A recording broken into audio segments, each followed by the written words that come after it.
Do it alone until you become strong enough to stop needing permission, approval, or applause. There is a stage in life when support becomes uncertain, results become slow, and people stop believing in what you are building. That stage reveals something important. Are you working because people are watching, or because you have decided that your future deserves your effort? Do it alone until you win is not about pushing everyone away. It is about becoming responsible for your own direction. It is about working when nobody understands your goals, continuing after rejection, learning from mistakes, protecting your time, and staying consistent when results refuse to appear quickly. What happens when nobody checks on your progress? What happens when your plans receive doubt instead of encouragement? What happens when you feel tired, disappointed, and completely responsible for what happens next? This audiobook will teach you how to answer those moments with discipline and clear action. You will learn how to trust yourself, control your attention, recover from setbacks, and finish what you started. Stay with this audiobook because your biggest change may begin the moment you stop waiting for someone else to start it. Chapter 1. Accept that nobody owes you. Success. Success becomes much easier to understand the day you stop expecting other people to make it happen for you. Nobody owes you a better life because you worked hard yesterday. Nobody owes you recognition because you have good intentions. Your family may support you, your friends may encourage you, a good teacher may guide you, but the daily work that changes your life still belongs to you. This is not a harsh idea. It is a useful idea because responsibility gives you something you can actually control. A common reason people stay stuck is that they quietly expect life to become fair before they become disciplined. They wait for the right person to notice them. They wait for someone to give them a chance. They wait for more money. They wait for better conditions. They wait for confidence. Months pass while they keep preparing to begin. The problem is not always laziness. Many people are simply placing their progress in the hands of things they cannot control. Once you notice this habit, you can start removing it. There is an important difference between receiving help and depending on help. Help can make your progress easier. Dependence can stop your progress completely. A person who accepts help says that support is useful, but their effort remains their responsibility. A dependent person says that progress cannot happen until someone else acts first. That difference changes how you behave every morning. One person asks, "What can I do today?" The other person asks, "Who will help me today?" The first question creates action. Start by making a simple list of everything you want to improve. Write down your work, money, health, skills, relationships, habits, and personal confidence. Then separate the list into two parts. Put the things you can control on one side. Put the things you cannot control on the other side. Your effort belongs on the first side. Other people's opinions belong on the second side. Your preparation belongs on the first side. Other people's approval belongs on the second side. This small exercise teaches a powerful lesson because it shows exactly where your energy should go. Many people waste hours trying to control how others see them. They explain their decisions, they defend their plans, they check who liked their work, they worry about people who do not understand their goals. They replay small comments in their heads at night. This creates mental pressure without producing useful results. A better habit is to measure your behavior instead of measuring other people's reactions. Ask yourself how many hours you practiced, Ask how many tasks you completed. Ask what mistake you corrected. Those answers give you information you can use tomorrow. Nobody owing you success does not mean nobody should treat you well. It does not mean you should accept disrespect. It does not mean you must refuse support. It means you stop building your future around expectations that other people may never meet. This is an important form of emotional maturity. You can appreciate someone without making them responsible for your progress. You can accept encouragement without needing constant encouragement. You can work with people while still knowing that your discipline must remain yours. There is another lesson hidden inside this principle.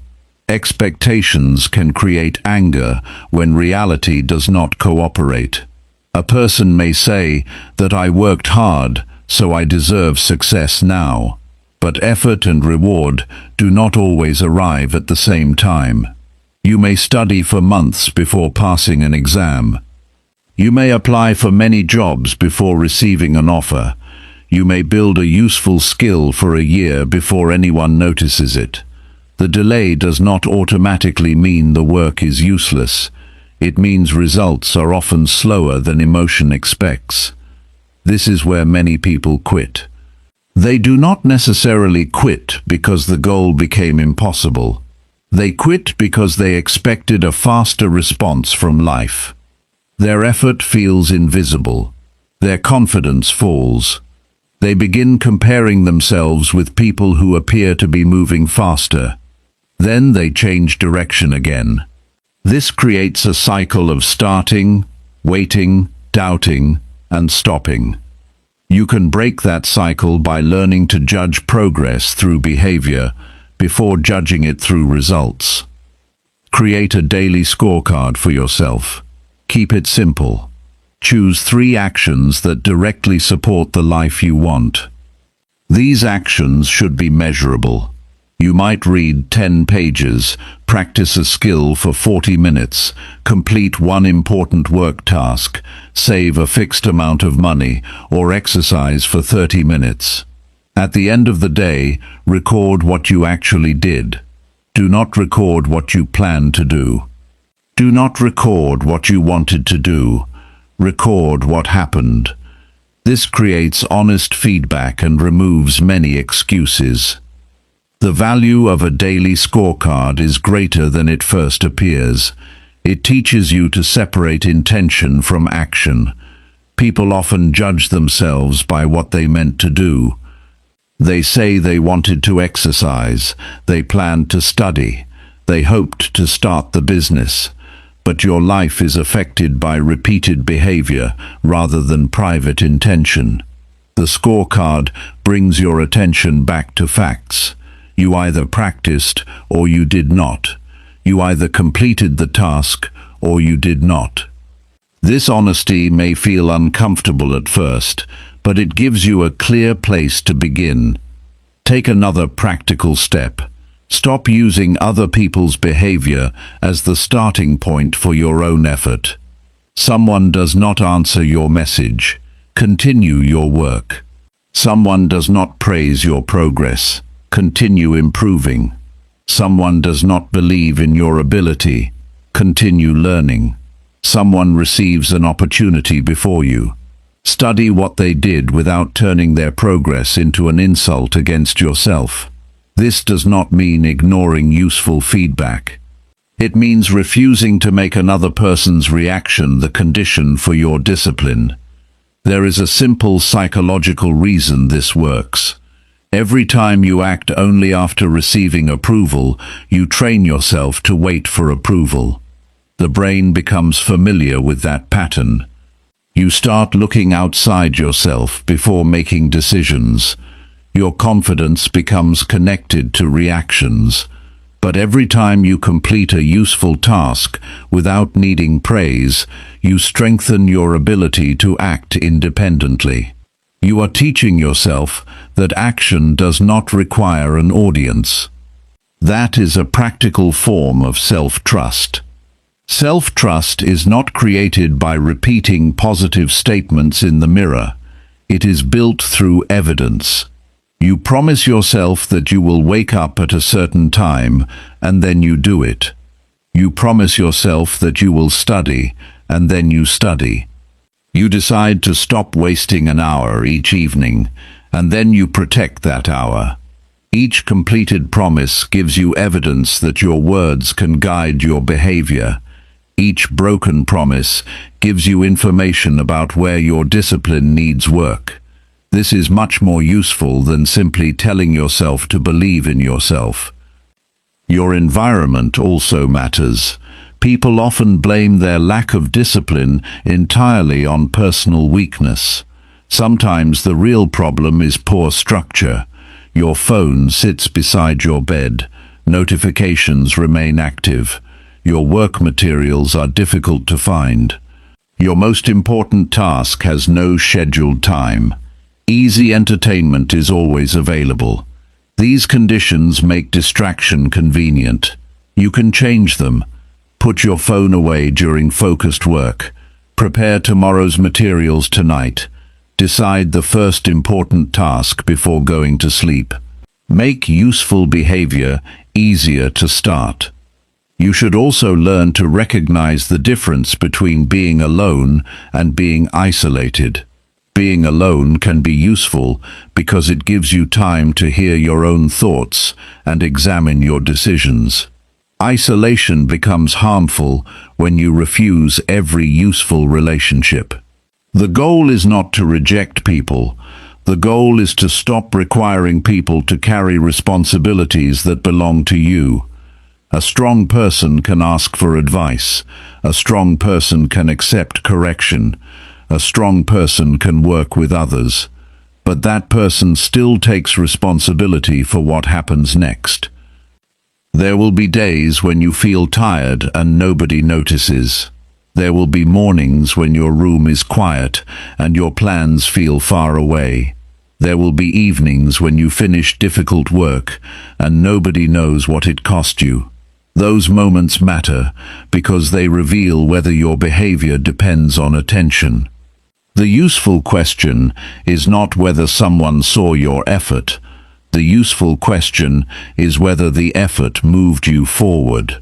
Your private work still counts because your habits are being formed even without an audience. You also need to stop confusing fairness with entitlement. You deserve basic respect as a human being. You do not automatically deserve a specific career, income, relationship, position, or level of success. Those outcomes require skills, decisions, persistence, timing, and sometimes opportunities that you cannot control. Understanding this does not make life depressing. It makes your planning more realistic. You begin asking what skills are missing. You begin looking for better methods. You begin improving your preparation instead of complaining about the result. Use setbacks as information. Suppose you apply for 10 jobs and receive no offer. Instead of saying, "Nobody gives me a chance," examine the evidence. Is your resume weak? Are your skills suitable for the jobs? Are you applying for roles that match your experience? Are you preparing properly for interviews? Are you applying consistently? Each question points toward an action. This is how responsibility turns disappointment into education. You stop asking why life is against you and start asking what the situation is teaching you. The same principle applies to money. A person may earn little and feel that life has treated them unfairly. Their situation may genuinely be difficult, but the useful response still begins with what can be controlled. Track spending for 30 days. Separate needs from impulse purchases. Learn one valuable skill. Study how people in your field increase their income. Apply for better opportunities. Build a small amount of savings. These actions do not guarantee quick wealth. They increase your control over your financial decisions. Relationships require the same honesty. You cannot force someone to understand your goals. You cannot make another person become more responsible. You cannot control whether someone stays in your life. You can control how clearly you communicate. You can control the boundaries you set. You can control the people you choose to spend time with. You can control whether you keep repeating the same unhealthy pattern. Responsibility does not give you control over others. It gives you control over your own response.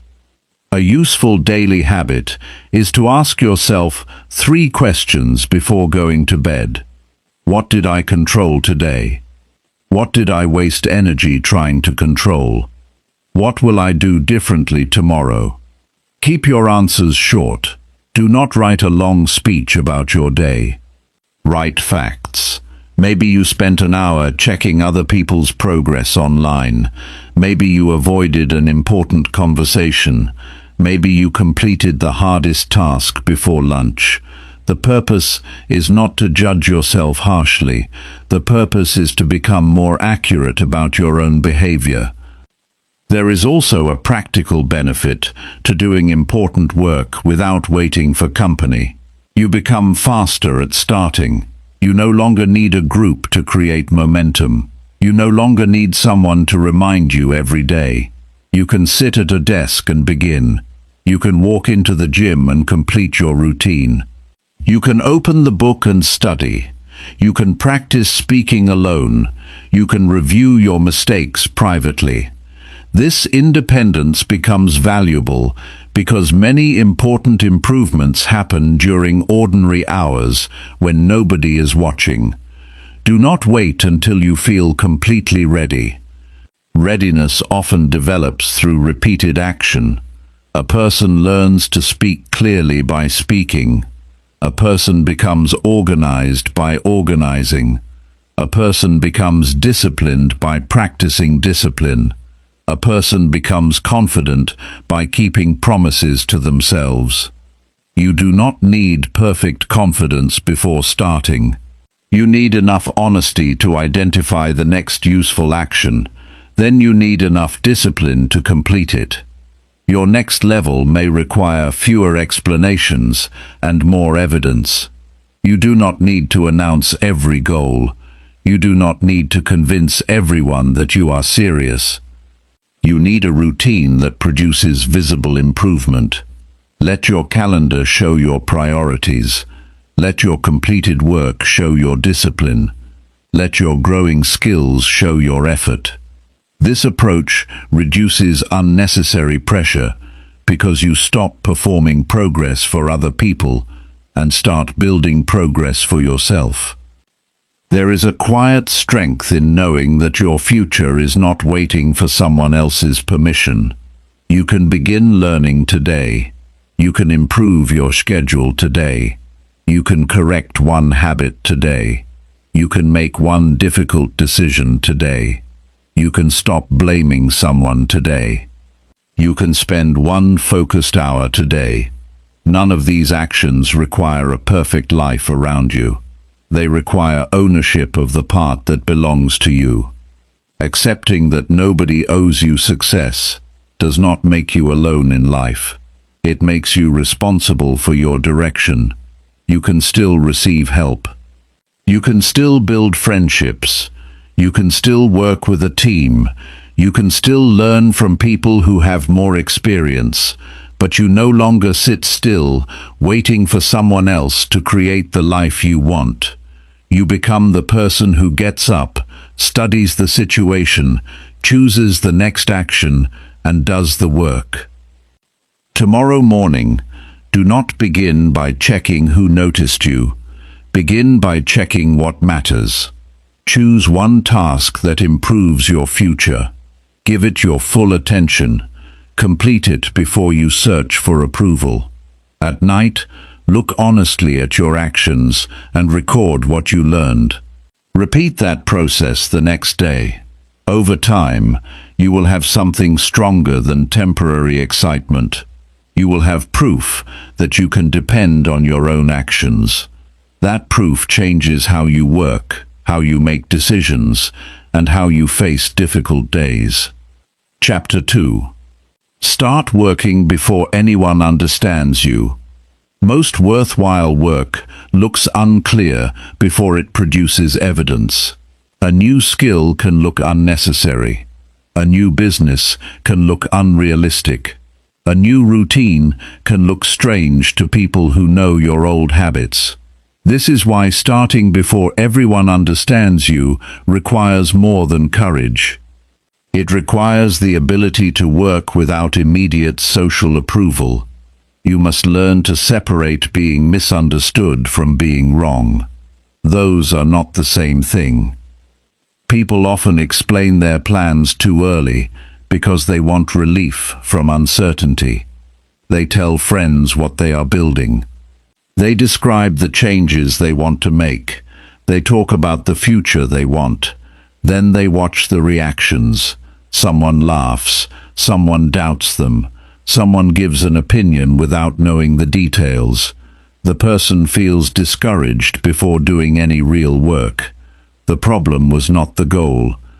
The problem was giving other people's early reactions too much influence. A better approach is to let your first stage be quiet. You do not need to hide everything. You simply need to spend more time doing the work than explaining the work. This gives you something valuable. You get real information. You discover what is difficult. You notice what needs to change. You learn whether your idea actually works. Your first results will teach you more than 10 conversations about what you hope to accomplish. Take a simple example. You decide to learn a new language.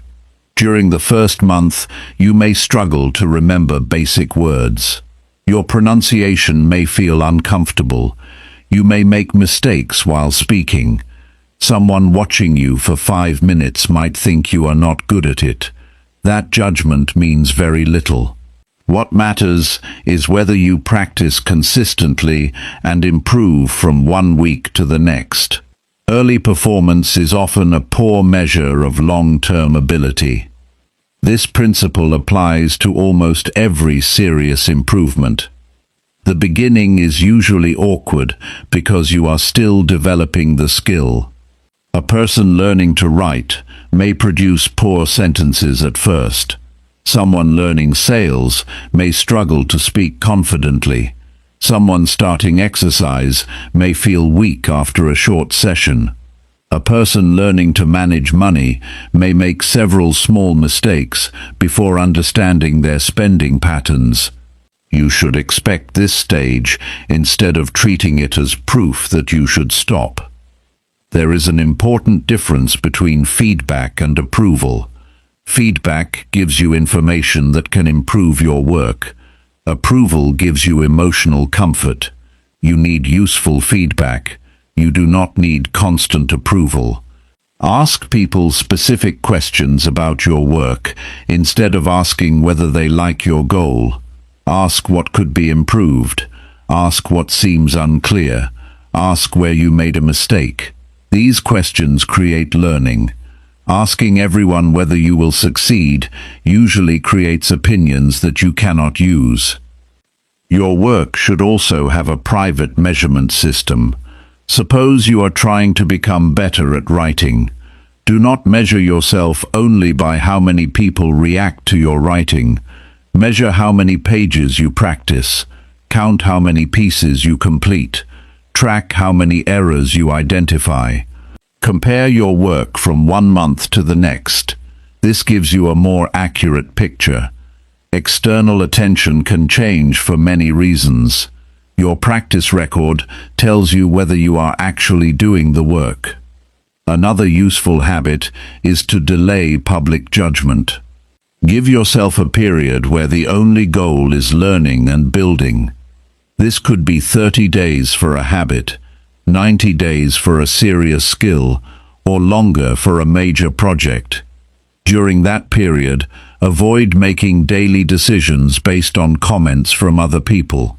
Review your own evidence at fixed times. This prevents every small reaction from changing your direction. People may also misunderstand your priorities because they are familiar with your previous behavior. Suppose you used to spend every evening watching videos, playing games, or scrolling through your phone. Then you start studying for 2 hours each night.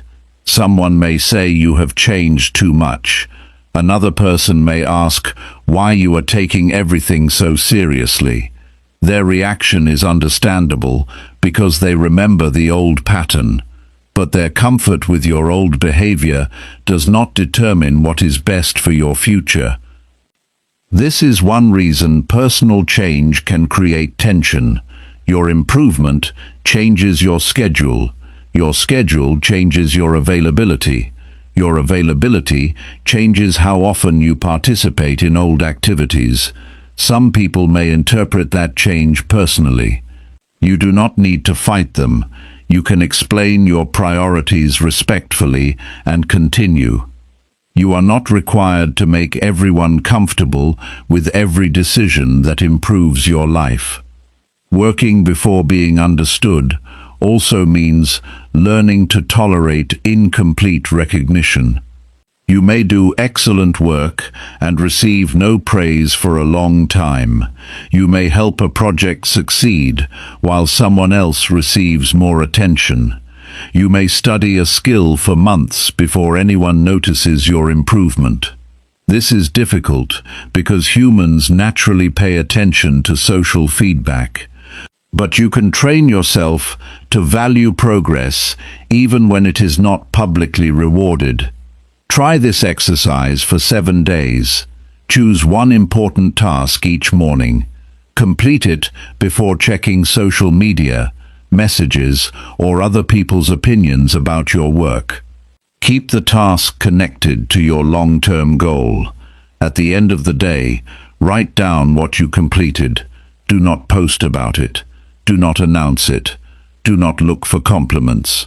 After 7 days, review the results. You will learn whether quiet work changes your behavior differently from public promises. There is another reason early privacy can improve performance. Talking about a goal can create a temporary feeling of progress. You describe the plan and receive encouraging reactions. For a short time, you feel productive, but nothing has actually been completed. The brain can confuse discussion with movement. This is why some people become excellent at describing what they will do while remaining inconsistent in what they actually do.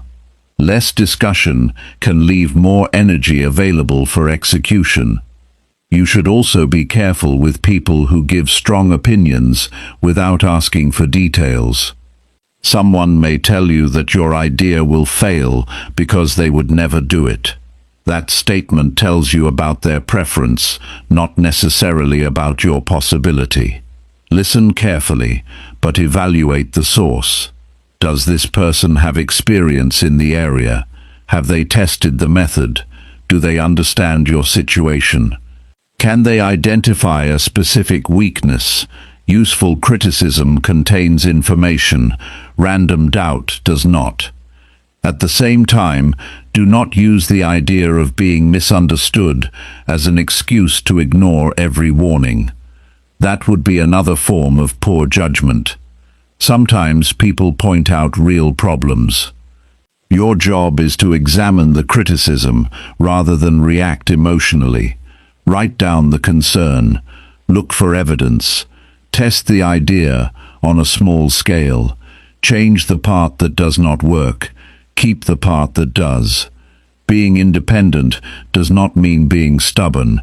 It means making decisions based on evidence instead of pressure. Your first responsibility is to become competent enough to judge your own work. This takes practice. Learn the basics of your field. Study people who have already solved similar problems. Take notes. Test what you learn. Record the results. Correct mistakes. Ask experienced people focused questions. Competence gives you better independence because you no longer need every person around you to tell you whether you are making progress. Start paying attention to the hours that nobody sees. Those hours often determine what people eventually notice. The quiet study session matters. The early practice matters. The rejected application matters. The draft that nobody reads matters. The workout completed without an audience matters. Each one develops a behavior pattern. The goal is not to look impressive during the beginning. The goal is to become capable enough that your results can eventually speak for themselves. There will be moments when you want someone to say that you are doing the right thing. That desire is normal. Do not be ashamed of it. Just do not make it the condition for continuing. You can appreciate encouragement without depending on it. You can accept criticism without surrendering your direction. You can listen to advice without handing over your judgment. This balance allows you to remain teachable while still taking ownership of your choices. Make your daily routine stronger than your need for recognition. Set a work period. Put your phone somewhere you cannot easily reach it. Decide exactly what must be completed. Work until the planned session ends. Record the result. Then move on with your day. Repeat this process tomorrow. The routine may feel ordinary. That is exactly why it works. Real progress often comes from ordinary actions repeated long enough to produce a measurable difference. Your life does not need to make sense to everyone around you before you begin improving it. Some people will understand later. Some may never understand. Neither outcome should decide whether you practice, study, build, save, create, or improve. Give yourself enough time to develop real evidence. Work on the skill. Correct the weak parts.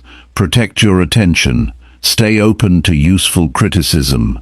Then let the quality of your work become clearer through results rather than explanations. Start today with one task that matters to your future and complete it quietly.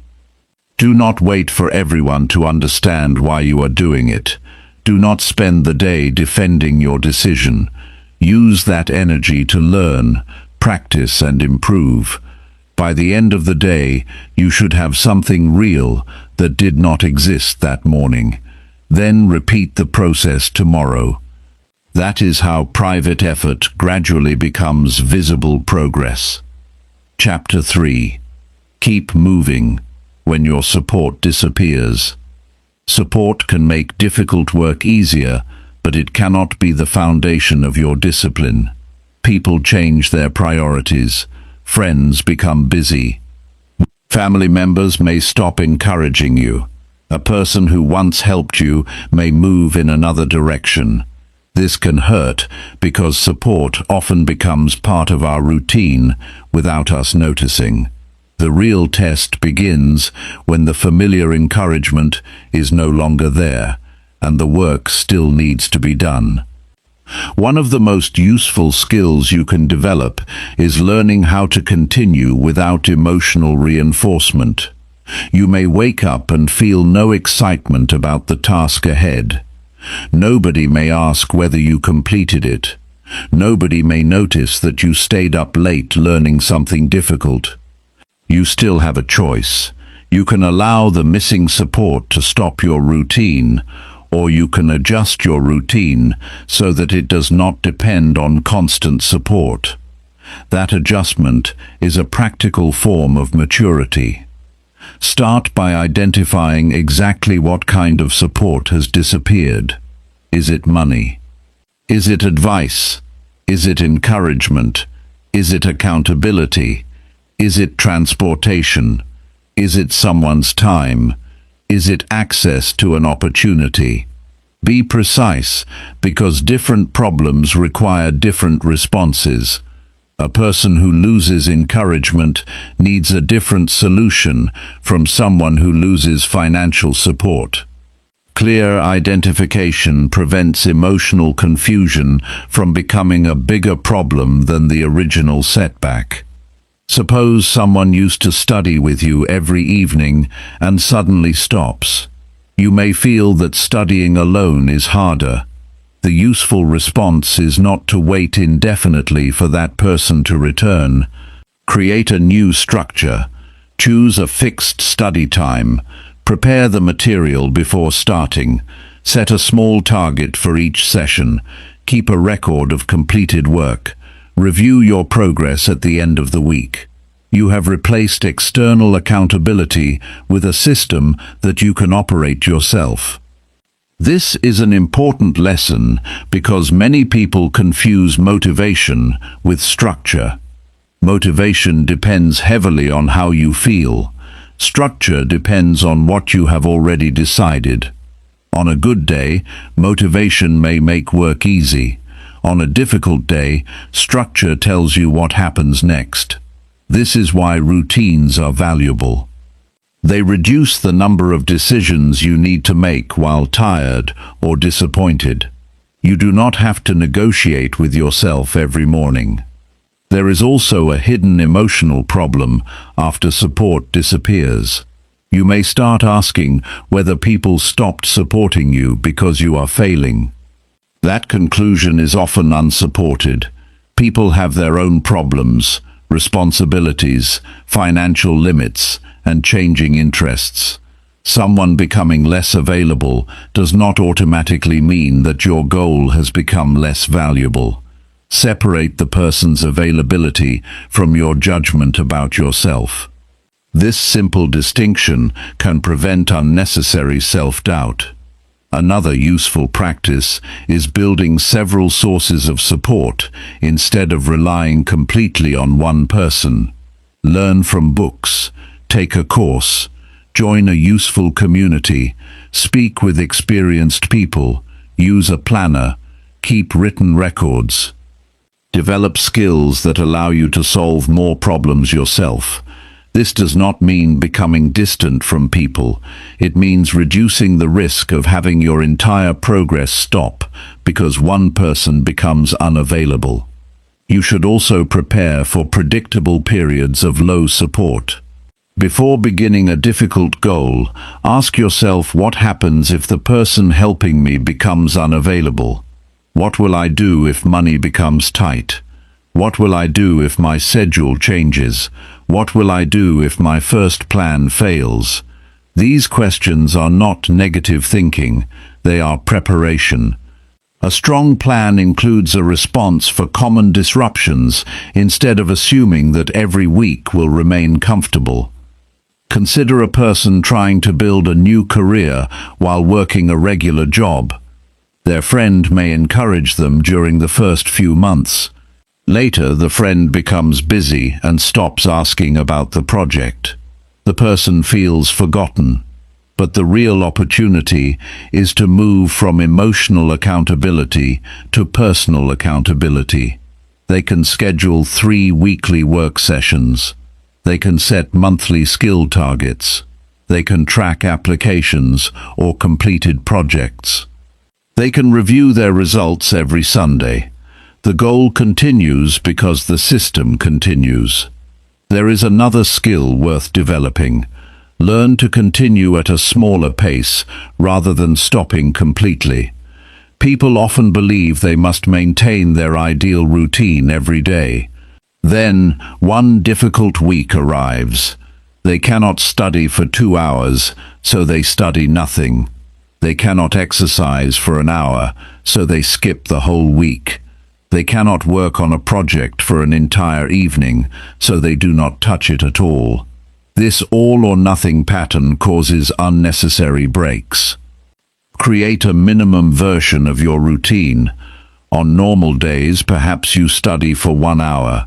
On difficult days, study for 15 minutes. The shorter session does not replace serious work, but it protects continuity. You keep the habit alive while your circumstances are difficult. This approach is especially useful during periods of stress, travel, financial pressure, or emotional disappointment. The goal is to adjust the amount of work without abandoning the direction. Pay attention to what happens after a missed day.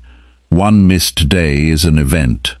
Turning it into a week is a decision.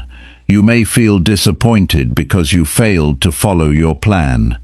Accept the fact without creating a long story about yourself. Do not spend 3 days criticizing yesterday. Use the next available hour. Open the book. Make the call. Clean the workspace. Complete the next small task. Recovery speed is often more important than perfect consistency. You can also prepare a recovery list before you need it. Write down 5 actions that help you return to your routine after a difficult period. One could be cleaning your workspace. Another could be reviewing your main goal. Another could be completing a short task. Another could be planning the next 3 days. Another could be going to bed early. When your mind is tired, a prepared list saves decision-making energy. You are not trying to solve your entire life in one evening. You are restoring normal movement. Support can disappear for another reason. Sometimes people stop helping because they do not see enough progress. That can feel painful, especially when you are counting on their confidence. Do not respond by trying to prove yourself through emotional arguments. Improve your process. Find the weakness. Get better at the skill. Produce stronger work. Ask for specific feedback from someone qualified. Your response should be development rather than resentment. You should also learn to recognize the difference between useful dependence and harmful dependence. A surgeon depends on a medical team. A business owner may depend on employees. A student may depend on teachers. Healthy cooperation is not weakness. The problem begins when you cannot function at all without one specific person's presence. Learn enough about your responsibilities that you can make basic decisions without waiting for someone else to rescue you. There will be quiet evenings when you notice that nobody is checking on your progress. Use those evenings to build internal discipline. Sit down at your desk. Feel the tiredness in your body. Notice the temptation to open your phone. Then make a small decision that supports your future. You do not need to feel powerful. You need to act according to the decision you already made. This teaches your mind that discomfort does not automatically control behavior. A practical weekly review can make this easier. Once a week, write down what moved forward, what stopped, and what caused the interruption. Do not only record failures, look for patterns. Perhaps your work stops whenever you sleep late. Perhaps you lose focus after spending too much time online. Perhaps you depend on another person's schedule. Perhaps your goals are too vague. A weekly review turns repeated problems into visible patterns. Once a pattern becomes visible, you can design a response. Do not make the mistake of becoming bitter toward people because they could not continue supporting you. Gratitude and independence can exist together. Appreciate what someone gave you without expecting them to give it forever. A person may have helped you during one stage of your life and still have no role in the next stage. That does not erase the value of their earlier help. It simply means your responsibilities have changed. Your strongest routines should survive ordinary disappointment. You should be able to continue after a friend cancels. You should be able to continue after criticism. You should be able to continue after a rejection. You should be able to continue after an unexpected expense. The goal is not to become emotionless. The goal is to stop making every emotional change a command to change your behavior. Today, identify one area where your progress depends too heavily on another person. Write down exactly what you receive from that person. Then create one replacement system that you can control. Set a schedule. Learn the missing skill. Find another source of information. Create a checklist.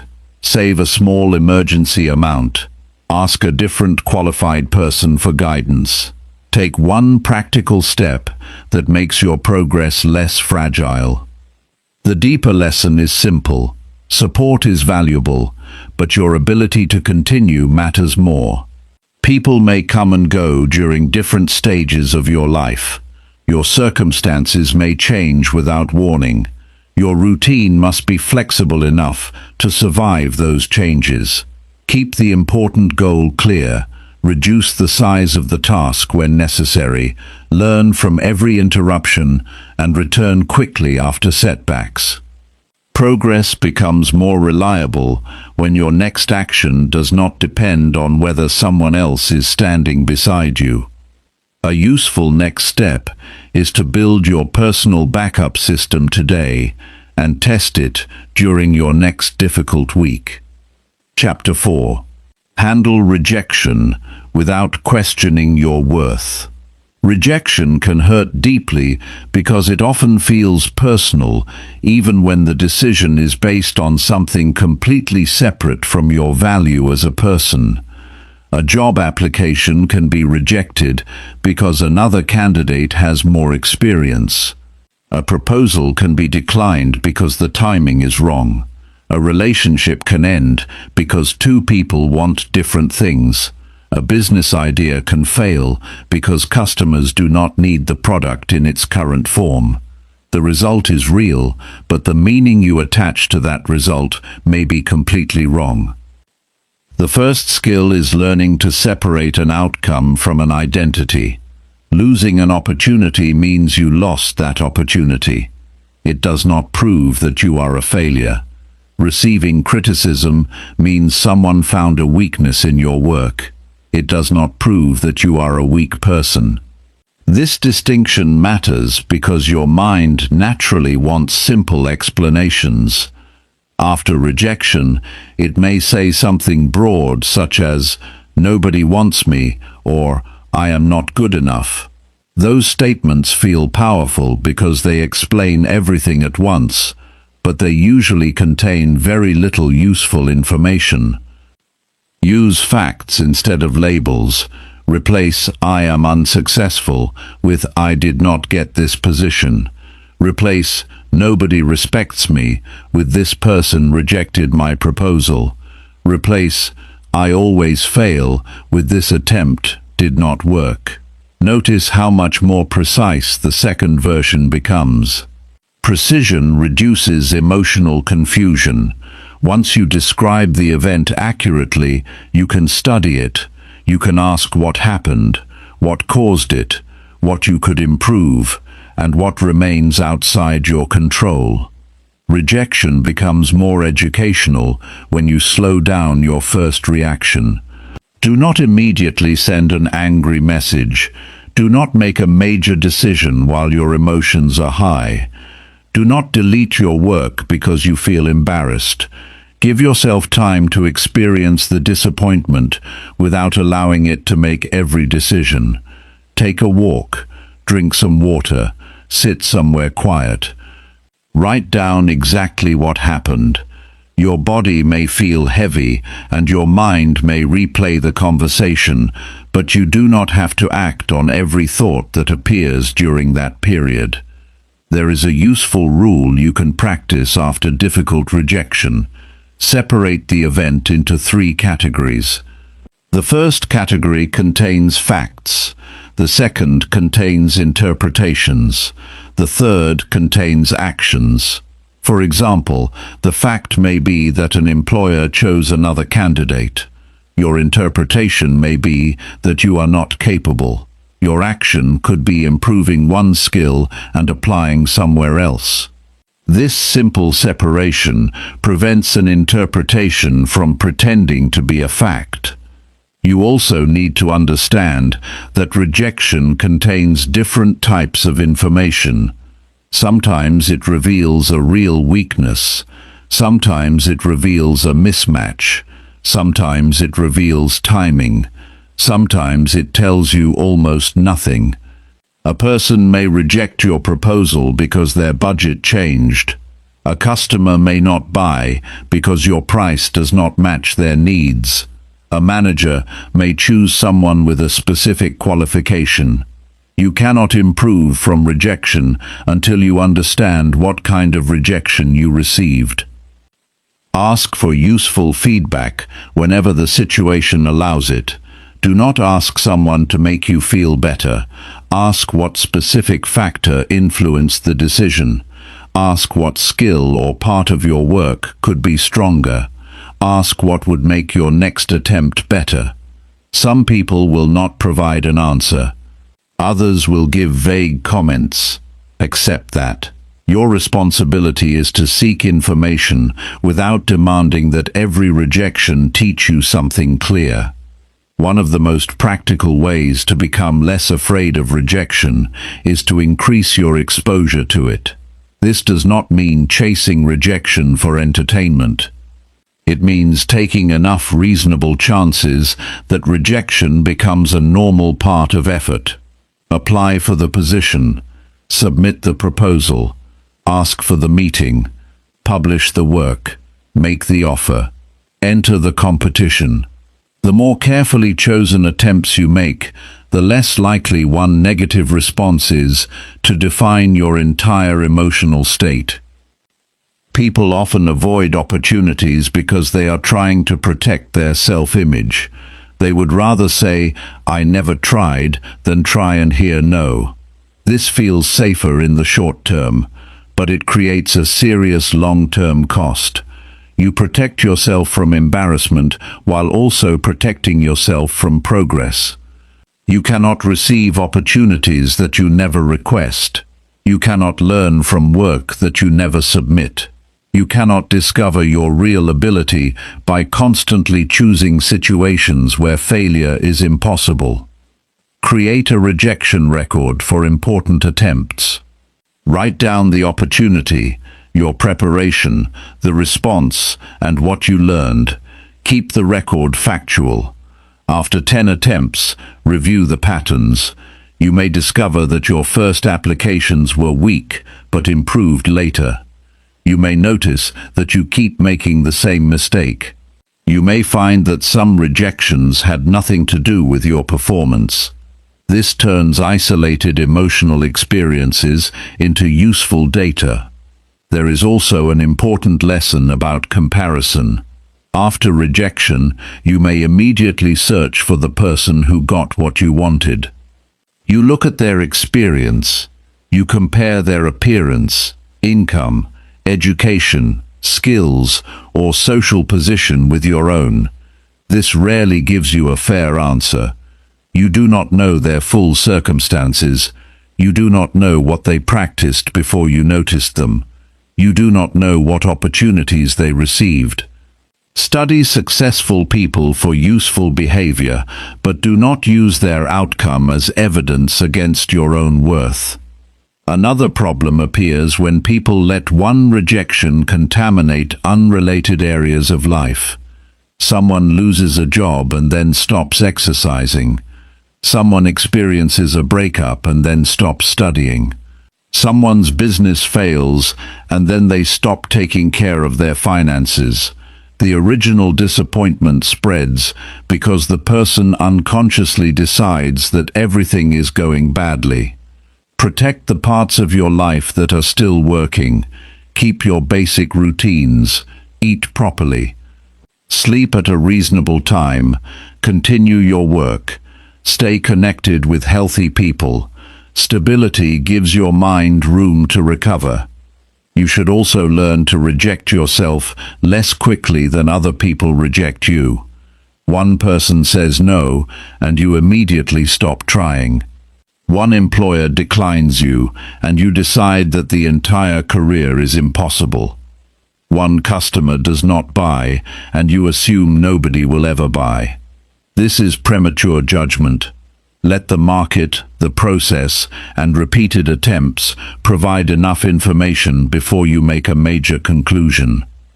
There is a powerful difference between changing your approach and abandoning your value. Suppose your first business offer receives little interest. You can change the price, improve the explanation, study the customer's needs, change the target group, improve the product, test a different method.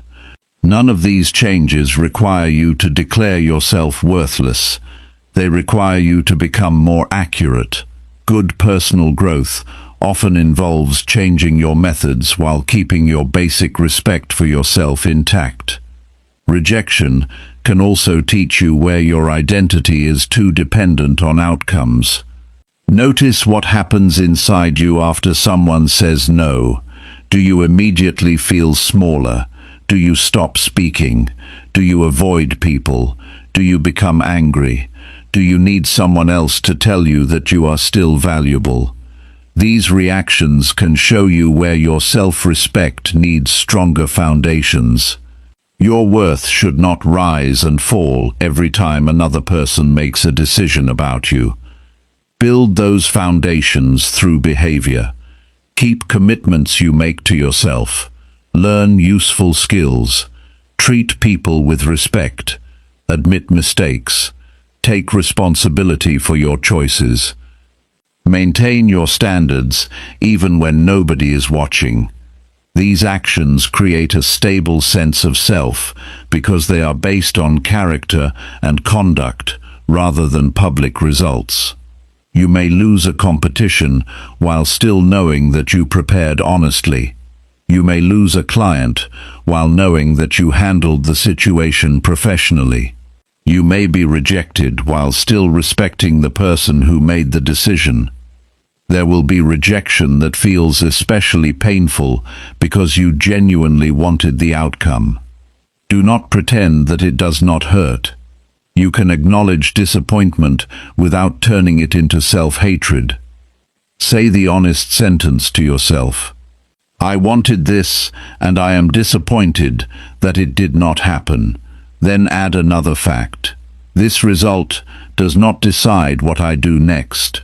This allows emotion to exist without giving it control over your future. Use a recovery routine after serious disappointment. Give yourself a short period to process the event. Write down what happened. Identify what you can learn. Decide whether an action is needed. Then return to one normal part of your daily life. It might be your morning walk. It might be your study session. It might be your regular work. Returning to ordinary behavior sends an important message to your mind. One painful event has happened, but your entire life has not stopped. You can also prepare a rejection sentence before you need it. Keep it simple. This was a no to this opportunity, and not a final judgment about me. The purpose is not to repeat positive words without evidence. The purpose is to prevent your mind from making a larger claim than the facts support. Use the sentence only as a reminder to examine the event accurately. Your next attempt should be informed by the previous one. Do not simply repeat the same behavior and hope for a different result. Change one important variable. Improve your preparation. Contact a better person. Strengthen the proposal. Practice the interview. Study the requirement again. Ask for feedback. Make the next attempt more intelligent than the previous attempt. This is how rejection becomes part of learning, rather than a reason to stop learning. Some rejection will never make sense to you. You may never receive an explanation. You may never know why someone chose another person. Accepting that uncertainty is part of becoming emotionally stronger. You do not need every unanswered question to move forward. You need enough clarity to decide your next useful action. Sometimes the most mature response is to stop searching for an explanation that nobody can provide and return your attention to what you can build. Your worth is not a prize handed to you by employers, customers, friends, partners, or strangers. Their decisions can affect your opportunities, but they do not have to control your opinion of yourself. Learn from their decisions, correct real weaknesses, improve your methods, accept genuine responsibility, but do not turn one person's no into a permanent sentence about who you are. The next time rejection arrives, record the facts before you judge yourself. Give the event a name that describes what actually happened. Find one lesson that can improve your next attempt. Then protect your normal routine and take another useful action. You do not need to become unaffected by rejection. You need to become skilled at responding to it without destroying your confidence or abandoning your direction. Chapter 5. Build your future without seeking permission. Your future does not require everyone to agree with your plans before you begin building it. Many people spend years waiting for approval from family members, friends, co-workers, or people they consider more successful. They want someone to say that their decision is safe. They want confirmation that their idea will work. They want permission to change direction. The problem is that other people cannot live your life for you. They can offer experience, warnings, and useful information, but the responsibility for your choices remains yours. A common mistake is confusing respect with obedience. You can respect your parents and still choose a different career. You can respect your friends and still change your habits. You can appreciate a teacher and still decide that another path suits you better. Respect means listening carefully and considering another person's experience. It does not mean giving that person control over every important decision. Learning this distinction can prevent years of living according to expectations that were never truly yours. Start by identifying the decisions you keep postponing because you are waiting for approval. Write them down. Perhaps you want to change your job. Perhaps you want to learn a skill. Perhaps you want to start saving money. Perhaps you want to move to a different city. Perhaps you want to stop spending time with people who constantly distract you. Do not judge the decisions yet. Just identify them. Seeing the list clearly can reveal how much of your life is being delayed by fear of other people's reactions. Now divide those decisions into 3 groups. The first group contains choices that affect only your personal direction. The second group contains choices that affect other people and require discussion. The third group contains choices that carry serious risks and require expert information. This prevents independence from becoming recklessness. You do not need permission to improve your daily routine, but a major financial decision may require careful research. A career change may require planning. Independence means taking responsibility for gathering the information needed to make a good choice. There is a simple test you can use before asking someone for approval. Ask yourself whether you are seeking information or emotional permission.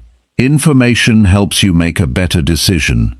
Permission often means you already know what you want, but feel afraid to act without someone saying yes. This difference is important. You might ask an experienced worker how a career change works. That is useful. You might ask 10 people whether they think you are capable of changing careers. That may only increase confusion. People often seek permission because they are afraid of being blamed. Suppose you choose a career and it does not work. You may worry that someone will say they warned you, so you avoid choosing at all. This feels safer because there is no visible mistake. But avoiding a decision is still a decision. You are choosing to remain where you are because uncertainty feels uncomfortable.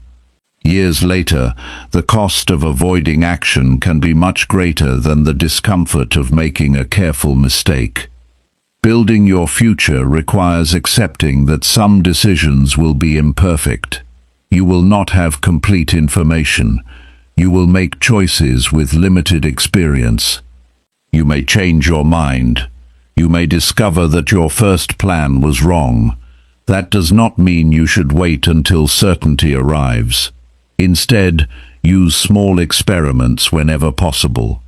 Test the idea before making the largest commitment. Take a short course before changing careers.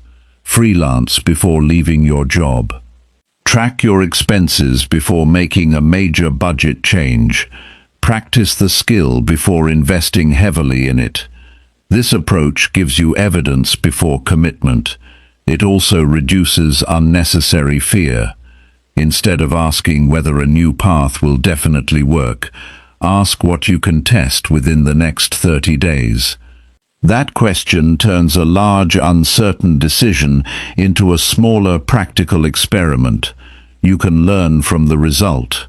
Then you can adjust your plan. Good decisions are often built through several small learning cycles rather than one perfect moment of certainty. Your environment can make independent decisions harder. Some families strongly value traditional careers. Some social groups criticize people who take different paths. Some workplaces reward people for staying predictable. If you change your direction, people may ask why you are doing something different. You do not need to turn every question into a debate. A simple explanation is enough. You can say that you have considered the decision carefully and are working on it. Then return to the work. Do not waste your energy trying to convince people who are committed to misunderstanding you. Explain your decision to the people who genuinely need to understand it. Listen to people who have relevant experience. Ignore unnecessary commentary. There is a major difference between constructive concern and casual criticism. Constructive concern points to a specific risk. Casual criticism often attacks the decision without offering useful evidence. Learn to tell them apart. A person who wants to build a different future must also learn basic financial discipline. Independence becomes difficult when every decision depends on immediate income. Build an emergency reserve. Track your spending. Reduce unnecessary debt. Learn where your money goes each month. Increase your valuable skills. These actions give you more choices. You do not need to become wealthy before making independent decisions. You need enough financial awareness to understand the consequences of your choices.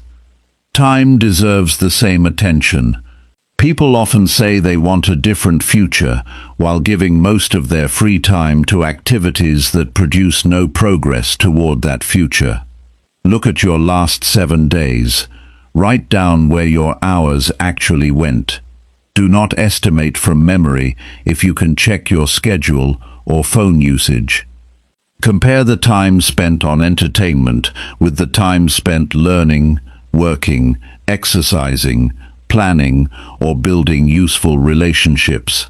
The results may be uncomfortable, but they provide information. Then make one change. Protect 1 hour each day for the future you say you want. Use that hour for a specific activity. Do not call it personal development and leave it vague. Study accounting, practice writing, learn a language, build a portfolio, apply for jobs, study sales, exercise, read a serious book and take notes. A future becomes more realistic when it has scheduled behavior attached to it. You should also stop waiting for confidence before making reasonable decisions. Confidence often develops after you see yourself handling responsibility. A person who repeatedly makes small decisions, follows through, reviews the results, and corrects mistakes, develops stronger judgment. Confidence then comes from experience rather than imagination. You do not need to tell yourself that you are fearless. You need evidence that you can make a decision and handle what follows. There is another important part of building your future. Learn to communicate your decisions without becoming defensive. You do not need to become aggressive just because you are independent. Someone can disagree with you and still deserve respect. Listen, ask questions, explain your reasoning, consider the evidence, then make your decision. Independence is not about winning every conversation. It is about being able to choose your direction without losing control of your emotions. Your closest relationships may require special care. If your choices affect a spouse, children, business partners, or other people who share responsibilities with you, do not use independence as an excuse to ignore them. Discuss major decisions openly, consider their needs, explain the risks, build a plan together when appropriate. Taking responsibility includes understanding who will be affected by your choices. Personal freedom without responsibility can create problems for the people around you. You also need to accept that some people will become less comfortable with you as you become more independent.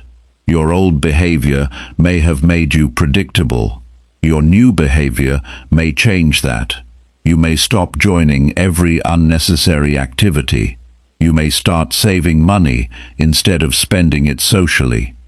You may decline opportunities that do not fit your priorities. People who benefited from your old habits may not like the change.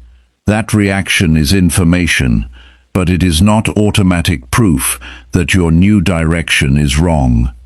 Use a personal decision journal for major choices. Write the decision, the reason for making it, the information you considered, the risks you identified, and the result you expect. Then review the decision later. This teaches you how your own judgment works. You may discover that you regularly underestimate costs. You may notice that you avoid decisions involving uncertainty. You may find that your first instincts are useful in some areas and unreliable in others. Self-knowledge improves when you examine your decisions rather than simply remembering their outcomes. Do not build your future around proving someone wrong. That can create temporary energy but weak long-term direction. A better reason to change your life is that the new direction fits your values, abilities, responsibilities, and goals. Someone else's doubt should not become the center of your plan. Your future should be about what you are trying to create, not about winning an argument with someone who doubted you. There will be moments when you still feel uncertain. That is normal. The goal is not to eliminate uncertainty. The goal is to become capable of making careful decisions while uncertainty exists. Gather information, start small, measure results, ask qualified people for advice. Protect your finances, review your behavior, adjust your plan. This process gives you something stronger than permission. It gives you personal judgment. Today, choose one decision you have been delaying because you are waiting for someone else's approval. Write down why you want it, what could go wrong, what information you still need, and what small step you can take without creating unnecessary risk. Complete that step. You do not need to announce it. You do not need everyone to understand it. You need to begin taking responsibility for the direction you have chosen. A future is built through decisions that become actions, and actions that become regular behavior. Other people can advise you, encourage you, challenge you, or disagree with you. Their opinions may be useful, but they cannot replace your responsibility. Gather the facts. Respect people. Accept correction. Make careful choices. Then give those choices enough consistent effort to produce evidence. Your life begins to change when you stop waiting for permission and start taking responsibility for what you do next.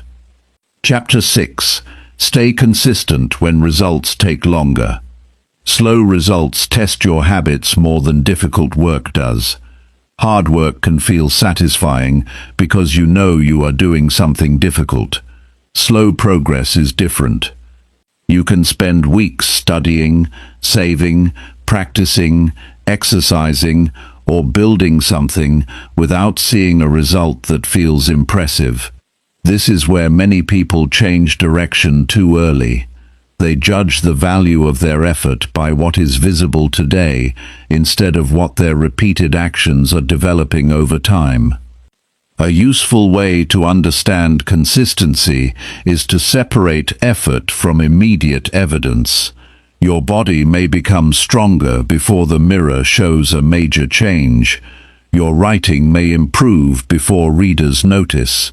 Your knowledge may increase before your income changes. Your spending habits may improve before your savings become large. The work can be producing changes that are difficult to see at first. This does not mean every effort will succeed. It means visible results are not always the first sign that useful learning is happening. The first practical lesson is to stop demanding daily proof from long-term goals. Some goals need weeks or months before meaningful measurement becomes possible. Instead of asking whether your entire life changed today, measure the behavior that should eventually create the change. Count study sessions. Track completed projects. Record workouts. Measure money saved. Track applications submitted. Record hours spent practicing. These numbers give you a more stable way to judge your effort, while the larger result is still developing. Consistency also becomes easier when your target is specific. Saying that you will work harder is too vague. Saying that you will study for 45 minutes after dinner is measurable. Saying that you will improve your finances is unclear. Recording every expense for 30 days is measurable. Saying that you will become healthier is broad. Walking for 30 minutes 5 days a week gives you something you can actually perform. Clear behavior reduces the need for constant motivation because you already know what the next action looks like. Another important lesson is to avoid changing the plan every time you feel disappointed. People often mistake activity for progress. They try one method for 2 weeks, see little change, and immediately switch to something new. Then they try another method and repeat the pattern. After several months, they have experience starting, but very little experience staying, with one process long enough to understand it. Before changing your method, decide how much time or how many attempts are needed to judge it fairly. For example, someone learning sales might make 10 calls and receive poor results. That is not enough evidence to declare the method useless. They may need better preparation, a stronger offer, improved communication, or more practice. Instead of changing everything, examine one part at a time. Review what happened, identify the weakest point, improve it, test again. This approach creates useful learning because you can see which change affected the result. Consistency does not mean repeating a bad method forever. That distinction matters. Staying committed to a goal does not require staying loyal to every method you first chose. You can keep the destination while changing the process. A person studying for an exam may discover that rereading notes produces weak memory. They can switch to practice questions. Someone trying to save money may discover that general budgeting does not work. They can automate savings on payday. Consistency means continuing the learning process, not refusing to adjust. Your daily energy also needs management. Many people create schedules that look impressive on paper and fail in real life. They plan 3 hours of study after a long workday. They schedule difficult exercise when they are exhausted. They expect perfect concentration late at night. Then they fail to follow the plan and assume they lack discipline. Sometimes the plan simply does not match their actual energy. Put demanding tasks at times when you are most alert. Keep difficult work realistic. A good routine should be challenging enough to produce progress and realistic enough to repeat. Use the idea of a minimum standard. Decide what you will do even on a bad day. Maybe your normal study session is 1 hour, but your minimum is 15 minutes. Maybe you usually exercise for 40 minutes, but your minimum is 10 minutes of movement. Maybe you normally work on your project for 2 hours, but your minimum is completing one small task. This prevents temporary difficulty from turning into complete inactivity. There is another reason people struggle with slow progress. They compare their beginning with someone else's established results. You may see someone earning more money, speaking confidently, publishing excellent work, or maintaining impressive fitness. You do not see every ordinary day that produced their current ability. Comparison removes the timeline from the picture.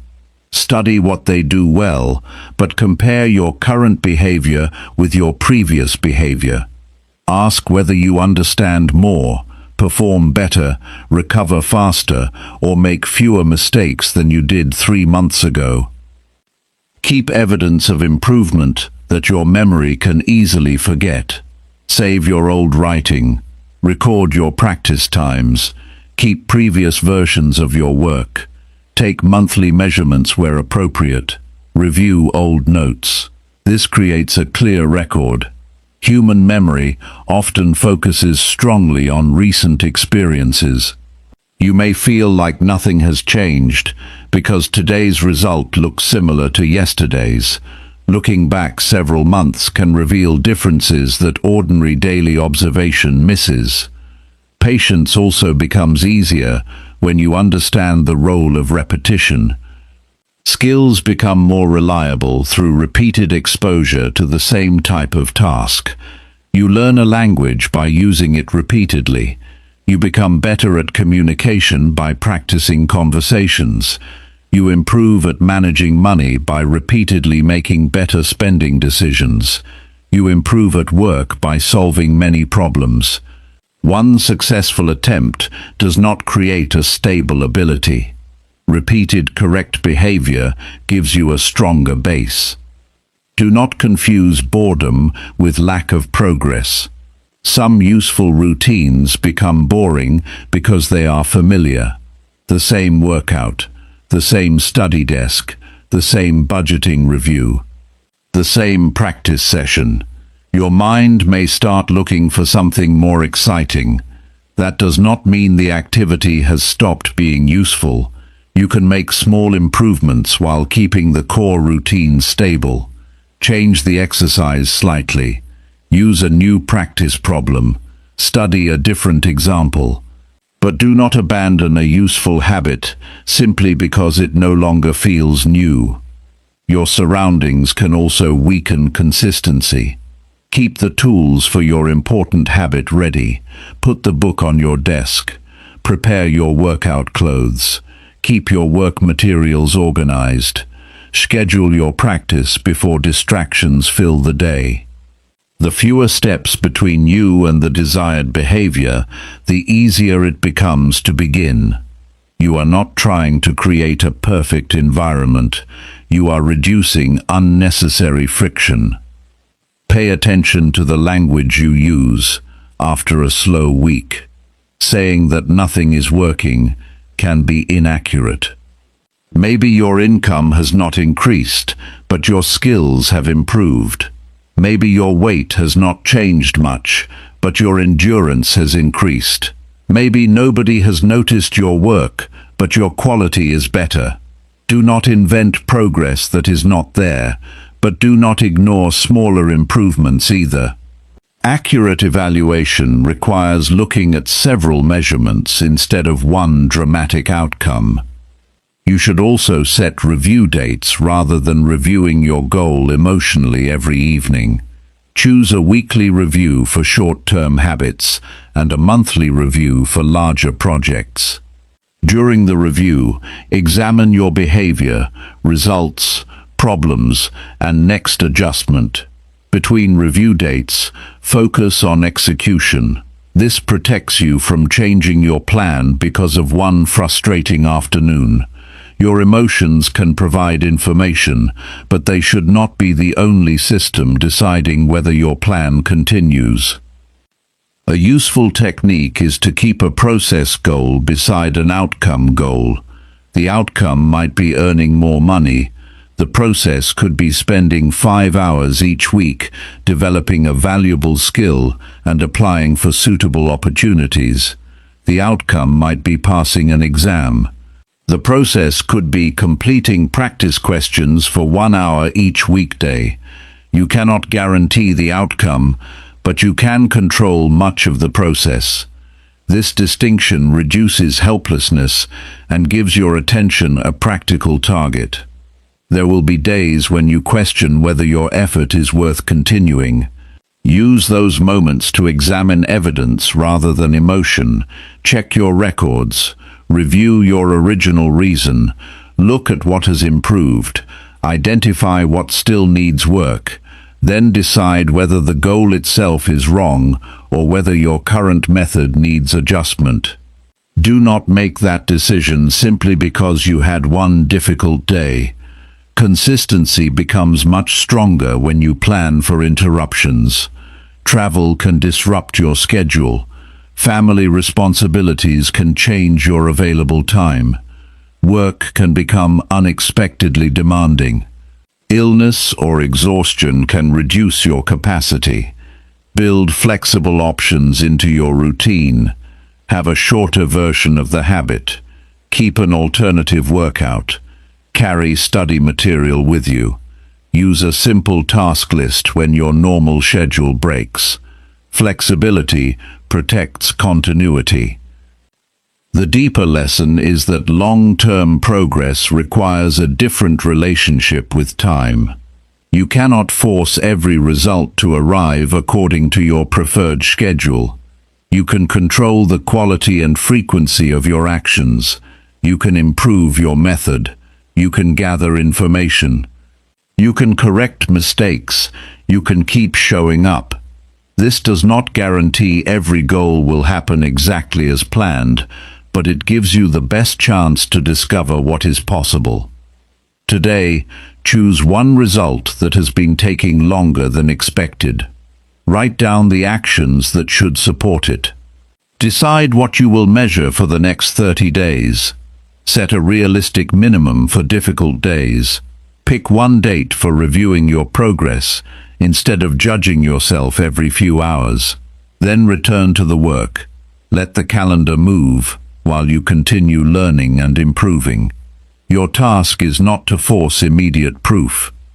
Your task is to become better at the work that creates the result. Chapter 7. Learn from mistakes instead of complaining.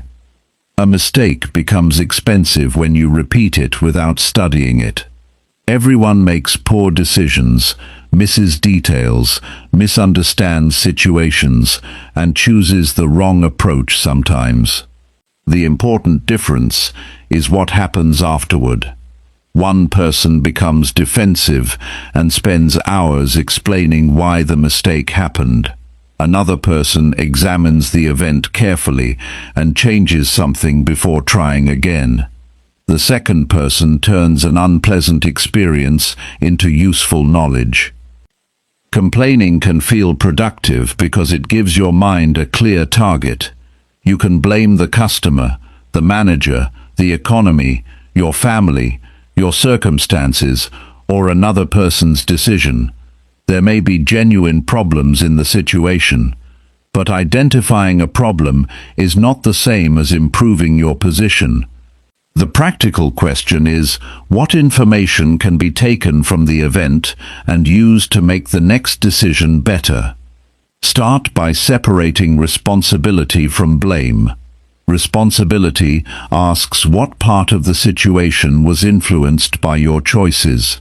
Blame asks who deserves punishment. These are very different questions. You may not be responsible for everything that happened, but there is usually something you can examine. Perhaps you did not prepare enough.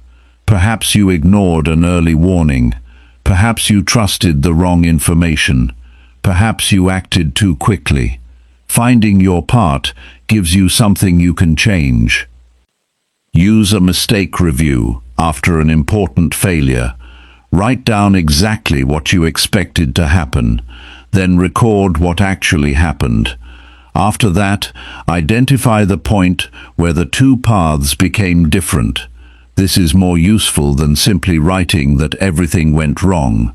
You are looking for the specific decision, assumption or action that created the problem. Once you locate that point, you can decide what should change next time. Suppose you start a small online service and receive almost no customers. You could complain that people do not understand quality. You could blame the market. You could say that customers only care about cheap prices. Those statements may contain some truth, but they do not give you enough information to improve. Examine the details.